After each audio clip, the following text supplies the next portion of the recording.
오늘 아침에는 무엇을 드셨나요? 하얀 밥 한 그릇에 배추김치 한 접시, 아니면 배추 된장국 한 그릇, 혹은 배추 겉절이었을까요? 이 정도면 충분히 몸에 좋다고 생각하셨을지도 모릅니다.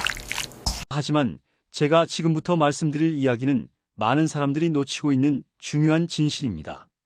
매일 먹는 그 배추, 여러분은 제대로 먹고 계신가요?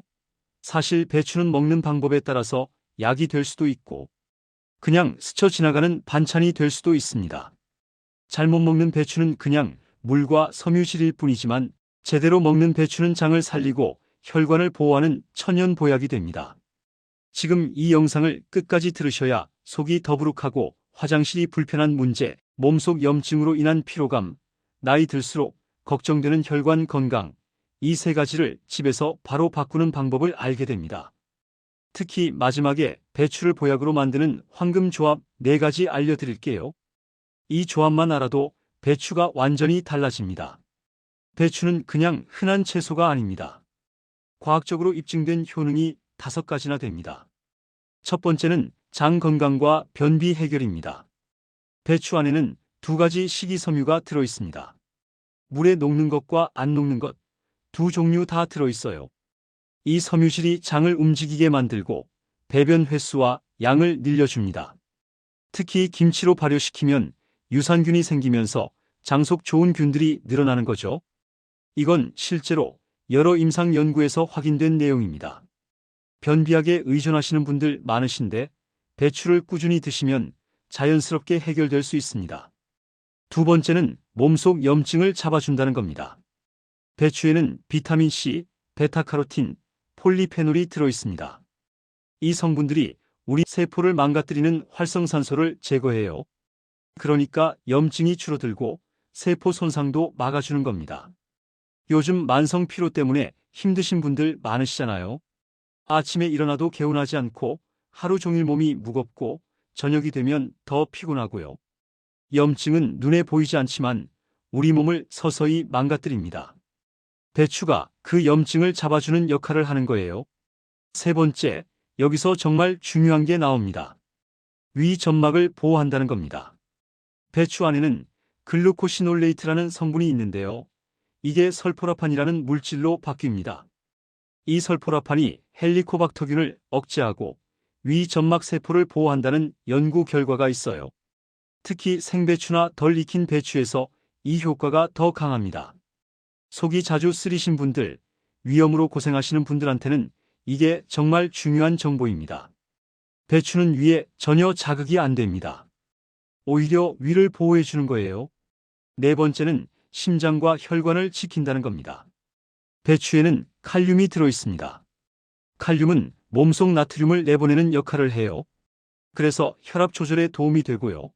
식이섬유는 나쁜 콜레스테롤을 낮추는 데 기여합니다. 고혈압 약 드시는 분들 많으시잖아요.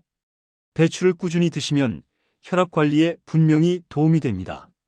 특히 한국 음식은 나트륨 섭취가 높은 편이잖아요.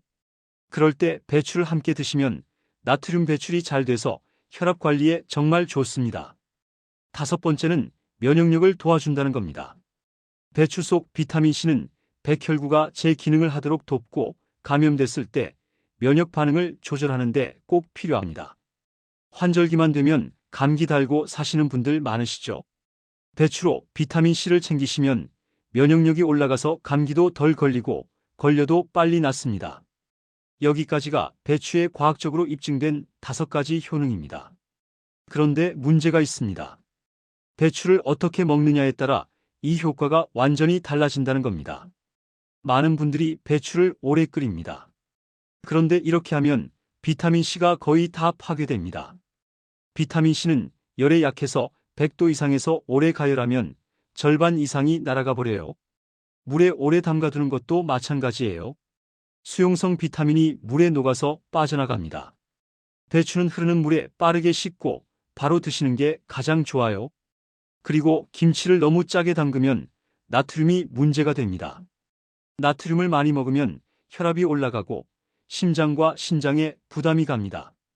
그럼 배추를 제대로 먹으려면 어떻게 해야 할까요? 첫 번째 방법은 생으로 먹거나 살짝만 데치는 겁니다. 생배추 샐러드가 가장 좋습니다. 항산화 성분도 그대로 남아있고 위 점막을 보호하는 설포라판도 최대한 보존됩니다. 생배추를 그냥 먹기 힘드시면 얇게 채 썰어서 드세요.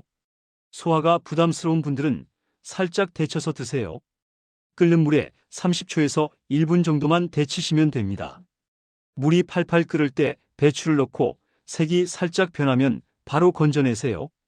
찬물에 헹구면 아삭한 식감도 유지되고 색도 예쁘게 유지됩니다. 두 번째 방법은 기름과 함께 먹는 겁니다. 배추에는 베타카로틴이 들어있는데요. 이건 지용성 영양소입니다. 기름이 있어야 흡수가 잘 돼요. 들기름이나 올리브유를 조금만 곁들여도 흡수율이 몇 배나 올라갑니다.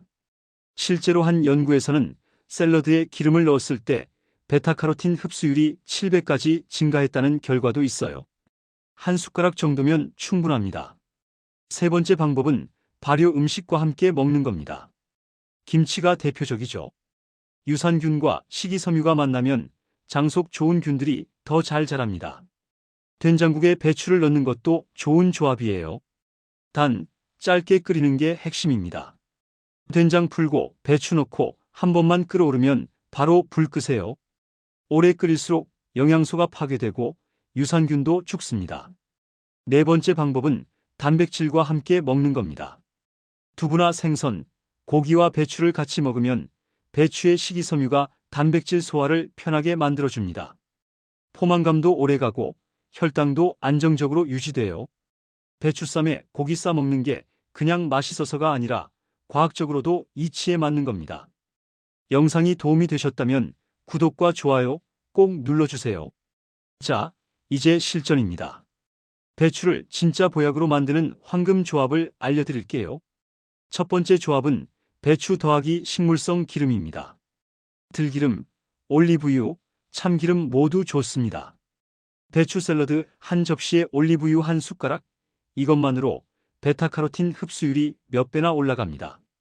배추 겉절이 만들 때도 기름 조금 넣으시면 영양도 살리고 맛도 좋아집니다. 배추를 한 입 크기로 썰어서 소금 조금만 뿌리고 10분 정도 놔두세요.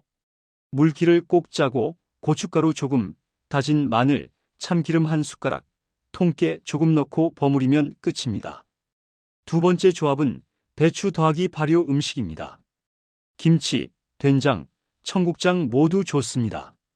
유산균과 식이섬유가 만나면 프리바이오틱스와 프로바이오틱스가 함께 작용합니다. 쉽게 말하면 좋은 균과 그 균의 밥이 함께 들어가는 거예요. 장 건강에는 이것만큼 좋은 조합이 없습니다. 특히 된장찌개에 배추 넣으실 때는 마지막에 넣고 한 번만 끓이세요. 장이 안 좋으신 분들은 이렇게 드시면 일주일 안에 효과를 느끼실 수 있어요. 세 번째 조합은 배추 더하기 단백질입니다. 두부, 생선, 닭가슴살, 돼지고기 모두 좋습니다. 배추찌개에 두부 넣는 것, 배추쌈에 고기 싸 먹는 것, 다 이유가 있습니다. 식이섬유가 단백질 소화를 돕고 포만감을 오래 유지시켜줍니다. 다이어트 하시는 분들한테 정말 좋은 조합입니다. 삼겹살 드실 때 배추쌈 꼭 싸 드세요. 배추 한 장에 고기 한 점, 마늘 한 쪽, 쌈장 조금, 이게 완벽한 조합입니다. 네 번째 조합은 배추 더하기 마늘입니다. 마늘 속 알리신과 배추의 항산화 성분이 만나면 항균 작용과 항염 효과가 더 강해집니다. 배추김치에 마늘이 꼭 들어가는 이유가 여기 있습니다. 배추 볶을 때도 마늘 조금 넣으시면 효과가 배가 됩니다. 마늘을 먼저 기름에 볶으세요. 마늘 향이 올라오면 배추를 넣고 센 불에서 빠르게 볶으시면 됩니다. 자, 정리해 드릴게요. 생배추 샐러드에 기름을 소량 넣어서 드세요. 소화가 불편하신 분은 살짝 데친 배추로 겉절이를 만드시되 소금은 최소한으로 쓰세요. 된장국에 배추 넣을 때는 짧게 끓이세요. 주변에 속이 더부룩하거나 변비로 고생하는 분, 혈관 건강이 걱정되는 분 계시면 이 영상 꼭 공유해서 함께 건강해지세요. 배추는 좋은 채소지만 잘못 먹으면 문제가 생길 수 있습니다. 첫째, 김치를 너무 많이 드시면 안 됩니다. 김치 자체는 좋지만 염장 배추나 짠 김치를 과하게 드시면 나트륨이 문제가 됩니다. 고혈압 위험이 올라가고 신장에도 부담이 갑니다. 김치는 적당히, 국물은 덜 드시는 게 좋습니다. 하루에 김치 서너 접시 정도면 적당합니다. 김치 담그실 때 소금을 좀 덜 넣으시면 어떨까요? 저염으로 담그는 게 훨씬 좋습니다. 둘째, 갑상선 질환이 있는 분은 조금 주의가 필요합니다. 하지만 과학적으로 보면 배추 속 갑상선 억제 성분은 아주 미미한 수준입니다. 일반적인 섭취량에서는 전혀 문제가 없어요. 다만 생채소를 과도하게 드시는 경우에만 조금 조심하시면 됩니다. 익혀서 드시면 더욱 안전합니다. 갑상선 질환 있으신 분들은 살짝 데쳐서 드시는 걸 추천드립니다. 배추는 생으로 먹거나 짧게 조리해서 드세요. 기름 조금, 발효 음식, 단백질과 함께 먹으면 효과가 몇 배 올라갑니다. 오늘 저녁 식탁에 배추 한 접시 올려보세요. 생으로 쌈 싸 먹거나 살짝 데쳐서 겉절이로 만들거나 된장국에 짧게 끓여서 드시면 됩니다. 내일 아침부터 바로 시작하실 수 있어요. 건강은 거창한 게 아닙니다. 매일 먹는 음식을 조금만 바꿔도 몸이 달라집니다. 배추 하나로 장도 편해지고 염증도 줄이고 혈관도 지킬 수 있습니다. 비싼 영양제 찾아다니실 필요 없어요. 집 냉장고에 있는 배추 한 포기가 여러분의 건강을 지켜줍니다. 단, 제대로 먹어야 한다는 것 꼭 기억하세요. 일주일만 제대로 드셔보세요. 몸이 달라지는 걸 느끼실 겁니다. 아침에 일어났을 때 몸이 가벼워지고 화장실 가는 게 편해지고 속도 편안해집니다. 한 달 정도 꾸준히 드시면 혈압도 안정되고 피로감도 줄어들고 면역력도 올라갑니다. 배추가 이렇게 좋은 음식인 줄 모르셨죠? 오늘 영상이 도움되셨다면 구독과 좋아요, 알림 설정까지 꼭 부탁드립니다. 구독자 여러분의 관심과 응원이 더 좋은 콘텐츠를 만드는 힘이 됩니다. 다음에는 더 유익한 건강 정보로 찾아뵙겠습니다. 여러분 모두 건강하시고 오늘도 행복한 하루 보내세요. 감사합니다.